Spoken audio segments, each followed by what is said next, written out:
नमस्कार मंडळी, स्वागत आहे आपल्या यूट्यूब चॅनलवर. ठरलं तर मग या मालिकेच्या नवीन भागामध्ये आपल्याला असं पाहायला मिळतं की आता या ठिकाणी अस्मिता खूप चिडलेली असते. अस्मिता सचिनवर राग काढत असते. काय रे सचिन, तुला काय कमी पडू दिलं? तुला कॅनडाला जाऊ दिलं? मी किती सॅक्रिफाईस केलं तुझ्यासाठी की मी तुझ्यासोबत आली नाही, आणि माझ्यामध्ये काय कमतरता आहे की तू दुसऱ्या मुलीसोबत असे गंदे चाळे करतो? तेव्हा आता सचिन म्हणतो, अगं मी तसं काहीच केलं नाही, माहिती का? ती माझी कलिग आहे, मी फक्त तिला सोडायला गेलो होतो, बाकी काही नाही, आणि भेटायला गेलो होतो. तेव्हा आता अस्मिता म्हणते, नाही, तू माझ्यासोबत काय हरकत केली हे मला माहिती आहे, मी माझ्या डोळ्यांनी पाहिलं आहे.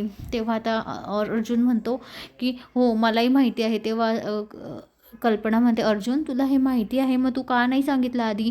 तेव्हा अर्जुन म्हणतो, मी सांगणारच होतो, पण आता तुम्हाला तुमच्या डोळ्यांनी दिसलं ना, तर आता हेच महत्त्वाचं होतं. तेव्हा आता कल्पना म्हणते, अर्जुन तू आधी सांगायला हवं होतं.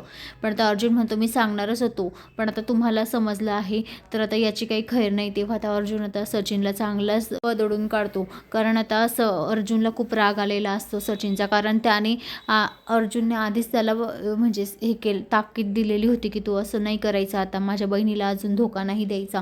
पण तरीसुद्धा आज त्याने तसंच केलं. त्या मुलीची डायरेक्ट मुलीच्या गालाचा किस घेतला हे, आणि ते अस्मिताईने आणि आईने पाहिलं हे, म्हणजे त्याला खूप वाईट वाटलं अर्जुनलाही.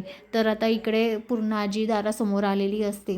तर पूर्णाजी दारासमोर आलेली असताना आता सगळं बघत असते पूर्णाई, पण घरात काय चाललं आहे काय नाही. तेव्हा आता सायली म्हणते, अहो पूर्णाई आल्या. तेव्हा आता अर्जुन शांत होतो. पूर्णाई म्हणते, अर्जुन तू काहीच करू नको, काय करायचं आहे ते मी बघते, आता मी आली आहे ना, मी बघते माझ्या नातींचं घर कसं तुटतं, आणि सचिनकडेही बघते की तो कसा दुसऱ्या मुलींसोबत गंदे चाळे करतो माझ्या नातला सोडून. तर मंडळी, अशाच मालिकेच्या नवनवीन अपडेटसाठी चॅनलला लाईक आणि सबस्क्राईब करा, शेअर करायला विसरू नका. असेच नवनवीन अपडेट तुमच्यापर्यंत पोहोचत जातील. धन्यवाद.